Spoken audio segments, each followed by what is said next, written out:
Véritable success story de la radio Espace Guinée, les Grandes Gueules, détentrices des meilleurs scores radio en Guinée, de la meilleure émission talk show, a donné le créneau horaire du départ au bureau et du retour à la maison, récoltant depuis des années consécutives le titre d'émission la plus écoutée en Guinée, toutes catégories confondues. Un grand total de plus de 5 millions d'auditeurs ont été fidèles au talk show Les GG, diffusé jour après jour sur toutes les stations du réseau Adafo Média de 9h à 10h30, un exploit qui restera longtemps dans les annales de la bande FM en Guinée. On en vient à notre bloc culture. En direct dans cette émission, M. Fodeba Isto Keira, secrétaire général du ministère de la Culture, des Sports et du Patrimoine historique. Bonjour, M. Keira. Les Grandes Gueules. Bonjour, Boubacar Diallo. Et bienvenue. Bonjour à tes co-animateurs et à vos millions d'auditeurs. Bienvenue dans notre émission. Le FENAC, c'est à partir de ce dimanche. Quelles sont les couleurs de cette édition 2018 ? Il faut dire que le festival, dans sa 17e édition, aura lieu effectivement, va commencer le 23, le dimanche après-demain, à 13h au Palais du Peuple. Et justement, c'est du 23 au 26.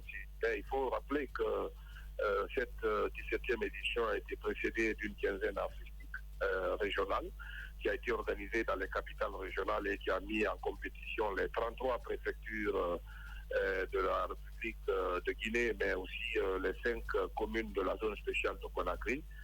Donc, 38 circonscriptions en compétition dans 7 disciplines, le théâtre, l'humour, le slam, le chœur, l'ensemble instrumental, les percussions, l'orchestre moderne et la musique urbaine. Monsieur le ministre, pour les éditions précédentes, on a pu avoir quelques couacs à l'époque avec quelques groupes venus de l'intérieur du pays qui à l'époque se plaignaient par rapport à leur hébergement, mais aussi par rapport au temps qui leur a été accordé pour leurs prestations. Bon, je dois préciser que depuis 2010, là je suis très bien placé pour répondre à cette question. Je m'inscris en faux par rapport à cette question posée par justement ces artistes. Et je dois vous dire que sous la Première République, pour la petite histoire, retenez que le Festival national des arts et de la culture dans sa première édition a été organisé en 1960, c'est-à-dire 2 ans après notre indépendance. Ça s'appelait les semaines artistiques, après quinzaine artistique. En 1970, ce fut, n'est-ce pas, le Festival national des arts et de la culture dans son appellation. Et il faut rappeler que sous la Première République, parce que le festival a existé jusqu'en 83, et à la mort du feu président M. Touré, ça a disparu derrière un radar. Et il a fallu 2010, lorsque le général Sekouba Konaté était aux affaires pour la transition et moi-même ministre de la Culture, que nous avons fait renaître le Festival national de Cessane après 32 ans de coma profond. Et je dois vous dire que sous la Première République, c'est vrai que l'État mettait tout à la disposition des artistes, mais les artistes étaient hébergés dans les centres d'éducation révolutionnaire, les CER, c'est-à-dire les écoles. Et je dois dire qu'en 2010, nous avons commencé à loger les artistes dans les hôtels comme l'hôtel Mariador Palace, Mariador Résidence, l'hôtel du tourisme, le miel. Et nous avons toutes les preuves de cela. Mais maintenant, ce n'est plus les mêmes réalités. Aujourd'hui, vous savez que les artistes ne sont pas des fonctionnaires, ce n'est plus une fonction fonctionnalisante. Donc, et puis, les moyens étant limités, aujourd'hui, on ne peut plus permettre à une région, par exemple, de venir avec 100 artistes. Par exemple, cette édition, Antoine Kourouma, je vous informe que c'est 40 personnes qui sont en prise en charge, en restauration, en hébergement et en perdième, n'est-ce pas, en transport interurbain et en transport urbain de Conakry. Justement par le ministère en charge des sports. Et combien sont prévus pour chacun de ces groupes? Parce que, est-ce que par rapport au lauréat, par exemple, combien est prévu pour le lauréat et ainsi de suite? Voilà, donc chacun de ces groupes-là, vous sortez du cadre d'un festival. Un festival, on ne paye pas les artistes. Mais je dois vous dire que les prix, par contre, le premier grand prix, ça c'est encore une autre grande innovation. Et là, je voudrais sincèrement profiter de votre micro pour remercier du fond du cœur le président de la République, le professeur Alpha Condé, parce qu'aujourd'hui, le grand prix, tenez-vous bien, c'est 200 millions de francs guinéens, le premier grand prix du Festival national des arts et de la culture, 200 millions de francs guinéens. Le deuxième prix, c'est 100 millions de francs guinéens et 50 millions pour le 3e Grand Prix. Maintenant, il y a des disciplines, je vous ai cité 7 disciplines, et au cours de cette discipline, il y a quand même des préfectures qui vont s'identifier, mais qui n'auront pas totalisé la moyenne générale. C'est comme si vous faites la somme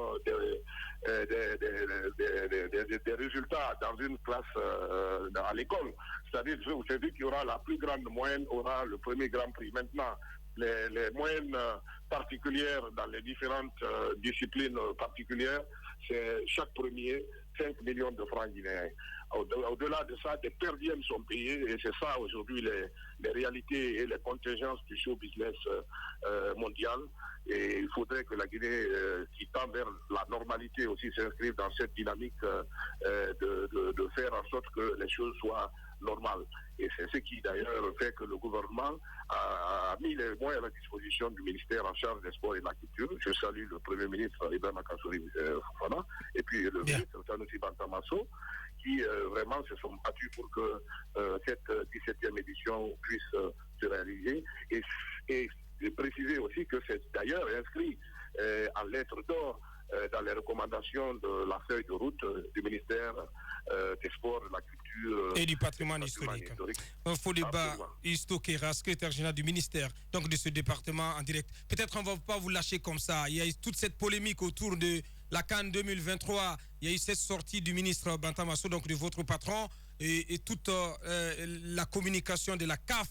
La Guinée tient-elle la corde en ce qui concerne la CAN 2023 ? Je dois vous dire que d'abord, il n'y a pas eu de sortie extraordinaire du ministre Sanusi Bantamasso par rapport à la CAN. Non, on n'a pas parlé de sortie extraordinaire, mais à l'Assemblée nationale, devant les députés, il a tenu quand même à répondre, à réagir aux déclarations contradictoires venant de la CAF. Oui, absolument. Et vous savez, nous sommes dans cette dynamique, je suis dans la même dynamique que mon patron, le ministre Sanusi Bantamasso, c'est-à-dire que nous n'avons pas de commentaires pour le moment parce que nous n'avons aucune notification écrite officielle de l'instance supérieure, n'est-ce pas, du football africain, c'est-à-dire la Confédération africaine de football.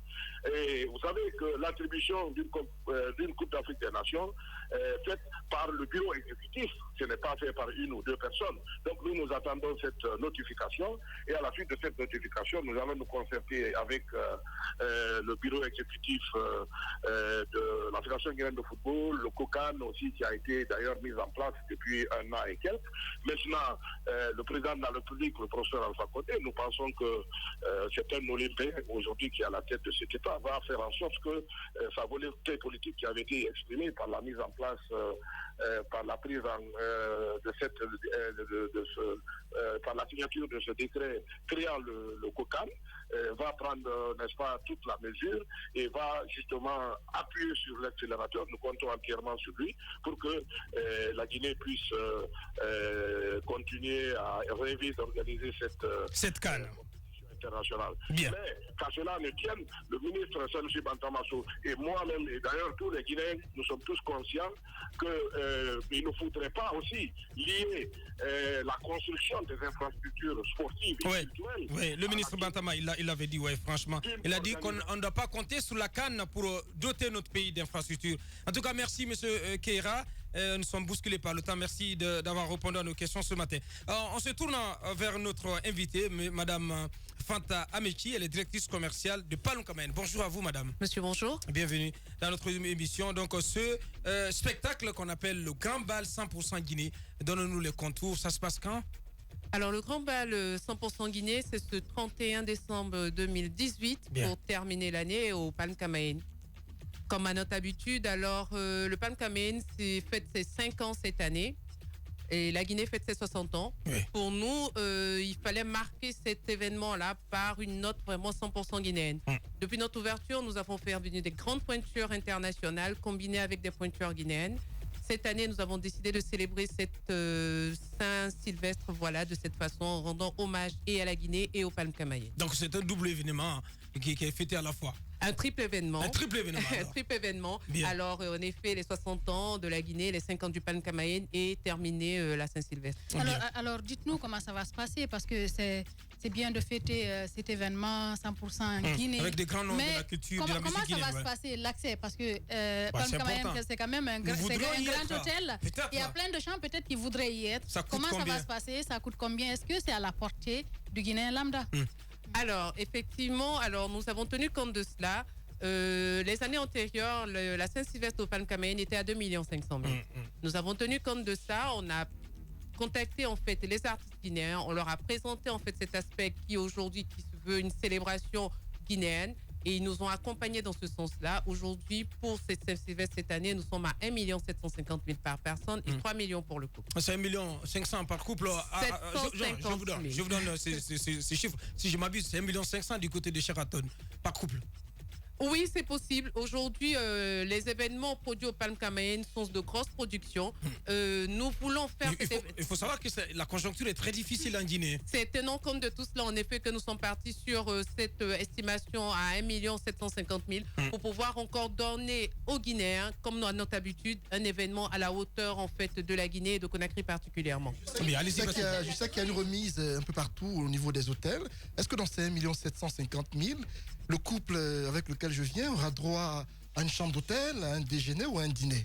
Alors, dans ces 1 750 000, vous aurez droit, en effet, je vous remercie, vous aurez droit alors dans la soirée, dans sa globalité, qui concerne le dîner gala qui est composé, c'est un service à l'assiette, comme on le dit, avec les 3 plats ou les 4 plats même, vu qu'on aura une entrée, 2 plats de résistance et un dessert. Vous aurez alors la prestation de tous ces artistes à l'affiche que nous avons aujourd'hui, ceux de la nouvelle génération qui accompagneront le dîner, et souhaiter la nouvelle année avec ceux de l'ancienne génération. Bien. Vous n'avez pas droit, vous n'avez pas posé la question, vous n'avez pas répondu entièrement à la question. Ça ne vous donne pas droit à une nuitée de chambre, à une nuitée d'hôtel, je voulais dire. Les 1 750 000 donnent droit à cette prestation mais de pas la plus, soirée. Pas plus. Effectivement, nous avons pensé à ceux parce que nous savons que le 31 décembre, on a cette contrainte d'embouteillage-là, et également donner la possibilité à ceux qui n'ont pas tout au long de l'année l'opportunité de venir séjourner au Palm Kamaïn, de profiter de cette nuit-là, et nous faisons les chambres à 50% de remise, dont la première est à 1 500 000 pour 2 personnes, le petit déjeuner du premier inclus. Bien. Madame, dernière question pour cette édition, quelle va être la touche nouvelle, les innovations, et rappelez-nous quels sont les artistes guinéens qui ont décidé de vous accompagner pour réussir cet événement.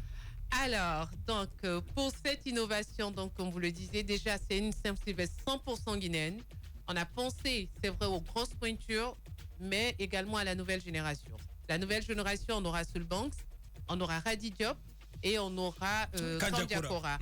Différents, en fait, on a choisi ces artistes-là dans différents registres pour pouvoir donner une certaine variété, en fait, pouvoir satisfaire, en fait, toutes les tendances, en fait, au niveau musical. Oui. Et pour la seconde génération, les grosses pointures guinéennes, ils ne sont pas rappelés ici, Mori Kanté et Sekouba Bombino. Mori Kanté qui arrive avec tout son groupe de Paris pour un spectacle inédit encore jamais donné en Guinée. Bien. Pour boucler, oui.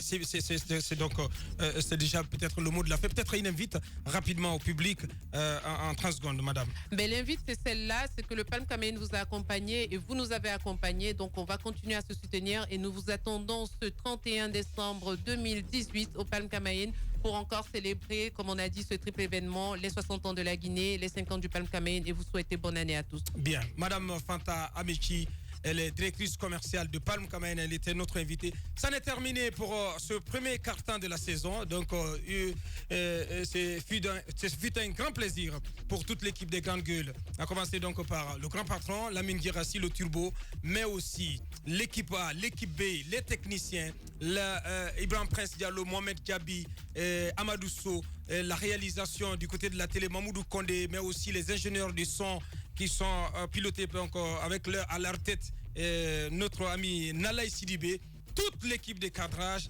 Awal, Djibril et tous les autres. Je ne ferai pas de jaloux en tout cas. Et dans ce studio, vraiment Sori Kamara aussi, Djibril, etc. Tous, au nom de toute l'équipe, nous vous disons merci de l'attention. Merci de l'attention que vous accordez à ce que nous faisons tous les jours. Merci de votre fidélité. On se reprend si tout va bien, si je m'abuse, le 6 janvier. Le 6 janvier, donc, pour le retour des Grandes Gueules. Portez-vous bien et bonne année par anticipation.